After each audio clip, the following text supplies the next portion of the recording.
Bonjour, c'est Vincent, bienvenue sur Leadershift. Aujourd'hui, je pars d'un article de blog que j'ai écrit il y a déjà un certain temps, qui s'appelle Humble Changement, que vous pouvez trouver sur le site. Donc je vous lis l'article et je fais mes commentaires par rapport à son contenu. Et puis, est-ce que moi j'ai changé quelque chose depuis? Humble changement. Je veux changer. Pour une raison ou une autre, parce que j'ai mal vécu un événement ou parce que j'apprécie une nouvelle manière de faire, je décide que je dois changer. Perdre du poids, améliorer mon réseau professionnel, lire plus de livres, renouer des liens avec ma mère, apprendre à jouer d'un instrument de musique. La liste est longue et vous appartient. Cependant, peu de ces changements voient le jour. Il reste une intention atrophiée par le rush journalier, un espoir de changer refoulé par le stress des activités quotidiennes. Comment faire pour éviter cette fatalité ? Voyez-vous, je m'intéresse à ce sujet parce que, comme le dit mon slogan, « Former pour transformer », la formation doit mener à une transformation, aussi petite soit-elle, afin qu'elle soit utile. L'habitude que j'observe dans les offres de formation à ma disposition est de bourrer le cours de contenu afin que les participants et le client payeur en aient pour leur argent. Rien de mieux qu'un beau classeur fédéral plein de contenu pour mériter un joli tarif journalier. Quelquefois déjà, j'ai moi-même vécu la situation dans laquelle j'ai submergé les participants avec des objectifs et du contenu pour plaire à mon donneur d'ordre. Résultat, démotivation, désengagement. La tâche est trop lourde, le saut est trop long. Je reste à ce que je sais faire. Pourtant, la solution est simple, presque trop simple en fait. Perdre du poids, c'est vite dit, mais ça veut dire quoi ? 1 kilo par jour ? 5 cm en moins autour de taille pour nous les hommes, ou de hanches pour vous les dames. La première chose à faire est de définir précisément ce que je veux obtenir. Je peux appeler ça un objectif ou un but. L'important est qu'il soit précis. Ceux d'entre vous qui ont suivi les cours de management reconnaîtront le S de l'objectif SMART, dont il existe d'ailleurs plusieurs versions. S pour spécifique. La seconde chose à faire est de définir de petits incréments faciles à mettre en place et qui dureront. Cela correspond à la lettre R du SMART. R pour réaliste. Souvent la lettre la plus vite traitée pendant le cours, d'ailleurs, mais qui s'avère la plus critique. L'objectif le plus spécifique, le plus mesurable, le plus attractif, le plus borné dans le temps, ne restera qu'un objectif stérile s'il n'est pas réaliste. Bien sûr, notre ego en prend un coup. Oui, je ne suis pas capable de faire un grand saut d'un seul coup. Oui, je dois être patient. La récompense est là, bien présente. Le changement aura lieu parce que chacun de ces petits pas est facile à intégrer dans notre vie quotidienne.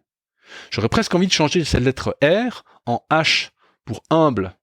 Donc pas smart, mais smart, qui correspond de toute façon à la vraie prononciation anglaise. Oh my dear, you're so smart. Plutôt que de dire je veux perdre du poids, je dirais je veux perdre 1 kilo par mois pendant 6 mois. Ou même mieux, je dirais, j'arrête de manger du chocolat le soir devant la télé pendant ces 4 prochaines semaines. C'est moins waouh, mais bien plus réaliste. Au lieu de dire je veux lire plus de livres, je dirais je me réserve 2 heures par semaine pour lire un livre policier. Plus facile, plus direct, plus humble. Humble changement. Quant à moi, définitivement plus de formations poubelles dans lesquelles je goinfre mes participants. Plutôt un régime ascétique oriental. Le changement est plus proche d'une discipline de vie que du rêve éveillé. Voilà, ça c'est l'article, tel qu'écrit il y a bientôt, je peux dire qu'il y a quelques années. Et c'est de plus en plus vrai en ce qui me concerne. En relisant ça avec vous, je me suis aperçu qu'il y a des choses qui résonnent encore plus que maintenant. D'ailleurs, depuis, j'ai écrit un autre article sur le changement dans le blog qui parle de la perspective du temps futur, comme d'une explication à la raison que certaines personnes, par exemple, procrastinent ou n'arrivent pas à atteindre leurs objectifs. Et donc cette idée de petits incréments et surtout de patience dans le changement, de dire je fais quelque chose aujourd'hui parce que je sais que je dois le faire, même si je ne vois pas la récompense de ce que je fais tout de suite.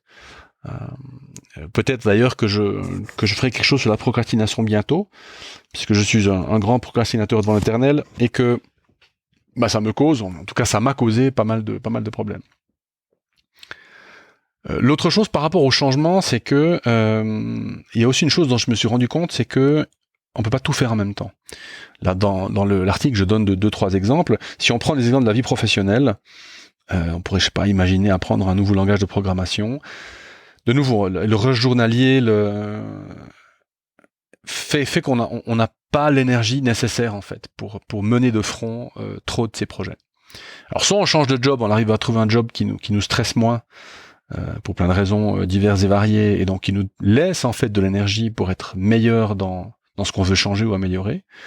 Ou alors, faut être un tout petit peu plus humble, un peu plus raisonnable avec ces changements. Donc, au lieu de se fixer un objectif d'apprendre le dit langage de programmation en 3 mois, ça prendra peut-être le double ou le triple. Mais l'objectif, effectivement, est de commencer petit.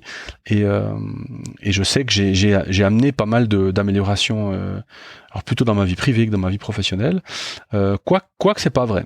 Si je prends un exemple de chaque, dans ma vie privée, par exemple, ça fait maintenant 1 année et demie, presque 2 ans, que je prends plus de sucre. En fait, je n'absorbe plus de sucre ajouté, ou presque plus.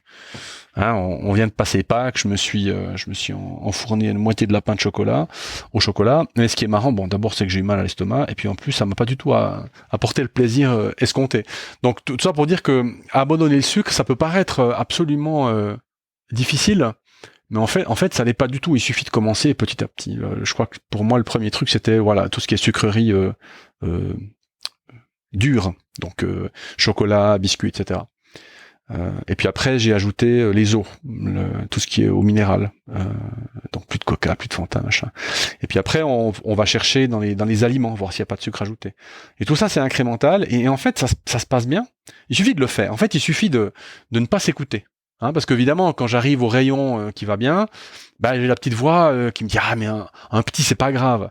Et en fait non, il faut vraiment passer tout droit, quoi. Il faut se dire non, j'ai décidé avant d'entrer au magasin que je m'arrêterai pas là, et puis point barre, quoi. Et puis au niveau de la vie professionnelle, j'ai eu quelques soucis avec de gros projets, de grandes échéances qui m'attendaient pour certaines de mes activités. Et puis je remets au lendemain, j'ai presque peur en fait d'y arriver. Et puis application de la même méthode. Je divise en petites tranches de salami ou de cake ou de ce que vous voulez, cake non sucré évidemment, et je prends tranche après tranche. Je sais là où je dois aller, donc je garde de vue l'objectif final, mais par petites tranches, par petits morceaux.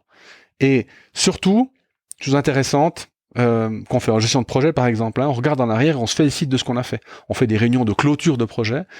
On peut faire des réunions de clôture d'étapes de changement. Hein. Ça fait 2 semaines que j'ai arrêté de boire une bière par jour. Je m'asseye, je me congratule 2 secondes, et puis je me dis que finalement, 1, c'est peut-être pas si compliqué, et 2, ça valait quand même la peine. Donc regarder en arrière peut aussi être une manière de continuer à renforcer les petits changements qu'on a commencé à mettre en place. Donc voilà, votre prochain changement, je sais pas lequel il sera. Hein, peut-être que c'est une pratique au travail, peut-être que c'est une habitude à prendre, peut-être que c'est la diminution de quelque chose, on n'en a pas parlé, mais c'est le même principe. Hein. Je sais pas, les accros à Instagram ou à YouTube. Le plus simple, c'est de commencer petit à petit. Donc si par exemple vous êtes abonné à une trentaine de canaux YouTube, commencer par en éliminer 10, 3. Et puis quand vous verrez que il vous manque pas, vous prenez les 3 suivants. Et puis les 3 suivants. Et puis les 3 suivants. Et puis vous arriverez en fait avec 5-6 canaux dont vous avez vraiment besoin. Au niveau du temps, c'est la même chose. Il existe maintenant, je crois que YouTube a une fonctionnalité, en tout cas sur l'application mobile, qui vous permet de gérer le temps que vous passez sur l'application. Je crois que Facebook le fait aussi. Voilà, mettez-vous un temps. Mettez-vous pas un quart d'heure par jour si vous y passez aujourd'hui 1h30. Mettez-y, si c'est 1h30, mettez-y 1h15. Puis après 1 heure. Hein, donc vraiment par petits incréments. Vous verrez, ça fait des miracles. Et donc je serais tout à fait heureux d'entendre vos applications pratiques de ce petit principe du découpage en tranches fines de salami. Voilà, humble changement, j'espère que ça vous a plu. J'attends vos commentaires, vos suggestions. Et je vous dis à bientôt pour le prochain épisode. Ciao!